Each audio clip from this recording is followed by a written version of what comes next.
Right now on Denver 7 News at 5 a.m., new arrest after a Denver mother was hit and killed by a stray bullet.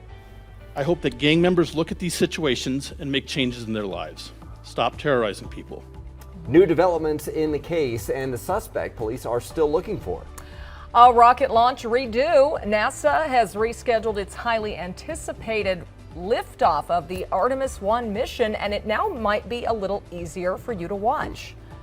And we're helping you plan for your long holiday weekend, the best and worst times for a road trip over Labor Day. You don't want to get stuck in hours of traffic on the back end of the trip.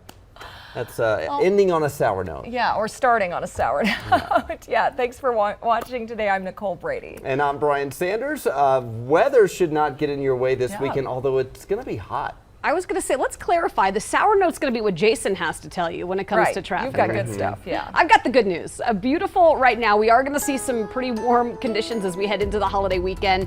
Early this morning, 60s, even a few 70s. Aurora right now at 72. We're at 71 out at the airport.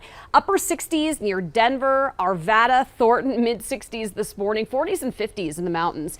It's going to be a beautiful start to our morning. And again, we'll see a mostly sunny sky early on. We'll be well into the 80s, though, as early as 11 o'clock here in town, and another day of 90s in store this afternoon. Denver's going to hit a high right around 90 to about 95 here between 4 and 5 o'clock. 93 here in town, 70s, more 80s for the mountains. Near triple-digit heat out west. Now, there is a chance that we'll see a few thunderstorms pop up here this afternoon. I'll show you that a little closer on our future cast coming up in just a few minutes. A couple of issues for you folks up in the high country, including this semi that was looked like it was on fire here up in Eagle Vale. Between Avon and Vale, you do have some restrictions on coming off of I-70 as well as on Highway 6 up there. And you can see they say it's going to be a lengthy vehicle recovery process to deal with that issue up there. And then you see back here by Evergreen Parkway some of the paving that still remains for us on I-70 on that eastbound side. Not a big deal, but you will see some of the work that continues for us here this morning. Also had some road work out here to the west side or the east side of town on I-70 over by 225, but that all wrapped up in the last few moments, and no more work now on Pena Boulevard heading to or from the airport. So all the overnight construction looks like it's pretty much wrapped up and moved out of the way. Good news for us, as it's pretty much wide open anywhere you want to go. This morning, police are looking for a fifth suspect they say was responsible for killing this Denver mother. Ma Kang was killed by a stray bullet last month. Denver 7's Veronica Acosta is live. And Veronica, one of the 4 people already arrested will be in court today. He will be, and Ma Kang was a mother of 4. She was actually just unloading her groceries back on July 15th when she was hit and killed by that stray bullet. And now later this morning, we know that one of the people who police say was responsible is actually going to be standing inside of a courtroom. So take a look at these photos that we're going to put on your screen here. These are the 4 people that police say were involved in this. They say they were responsible for Ma Kang's death. They are being charged with first-degree murder. Now, here's what police told us happened that night. They said these men said they saw a vehicle circling New Freedom Park. That was back on that July day, that they, quote, didn't believe belonged in that area. The suspects shot at that vehicle, and then police believe it was one of those bullets that actually killed King. New this morning, we're hearing from Sharon Knight. She's the CEO of a nonprofit King worked with pretty often. She told us King's son was happy arrests were made, but is still, as you all can imagine, dealing with the loss of his mom. She also told us he's dedicated to bettering his community, reducing crime, which is, of course, what she wants too. For years, we've been asking for more services, more police coverage, more response, more infrastructure, and it just hasn't happened. What we need to do is find a way to stop that, to alleviate that no matter what part of town it's in. But it's important to note that the search for all of those suspects is not over as of last night. We know that police are still looking for that 5th suspect who they say they have not been able to identify just yet. As for that person who's going to be appearing in that courtroom later this morning, his name is Swabe. He's going to be inside there. He's scheduled for 10:30 later this morning. We're in Denver. I'm Veronica Acosta, Denver 7. Thank you, Veronica. Mesa County Clerk Tina Peters will be back in court a week from today. I should say. The district attorney has asked the court to set a trial date at that appearance. The DA just wrapped up a joint investigation with the Attorney General. Peters is accused of tampering with the county's elections equipment. House Speaker Nancy Pelosi will be in Boulder today. She's promoting the Inflation Reduction Act with a visit to the National Center for Atmospheric Research. The law passed last month is the largest investment in history to combat climate change. It commits about $375 billion over a decade toward things like clean energy production and wildfire response. Meanwhile, breaking from overnight in the FBI search of former President Donald Trump's Florida home, the Justice Department says it found evidence of obstruction in its probe into the handling of classified documents. ABC's Justin Finch explains.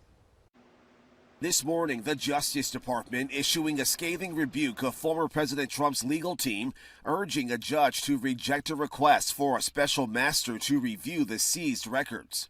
The landmark filing details repeated efforts by the government to obtain those records and includes this image, which justice officials say shows top secret records seen here alongside a box of framed photos. This is a blistering rebuke by the Justice Department of former President Donald Trump's legal team, basically dismantling almost every argument that they've put forward. The DOJ alleging its discovered efforts to obstruct its investigation into those FBI seized documents, saying government records were likely concealed and removed from a Mar-a-Lago storage room. Also noting the FBI found 3 classified documents outside of boxes and in desks in a room called the 45 office.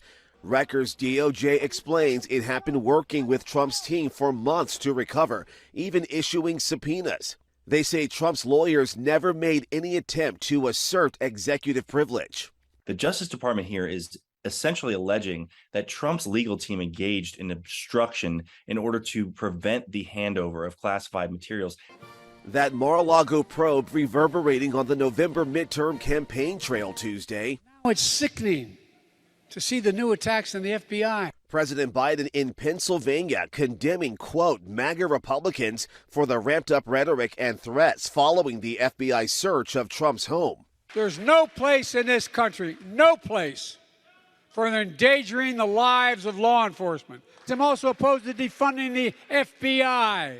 A Florida federal judge is set to hear arguments regarding Trump's special master request on Thursday and has indicated preliminary support for granting it. Justin Finch, ABC News, Washington. The city of Boulder is voluntarily pausing enforcement of its ban on assault weapons and large capacity magazines. The city just passed those bans in June following the mass shootings in Uvalde, Texas and Buffalo, New York. Rocky Mountain Gun Owners is filing lawsuits against Colorado cities that have enacted new gun laws.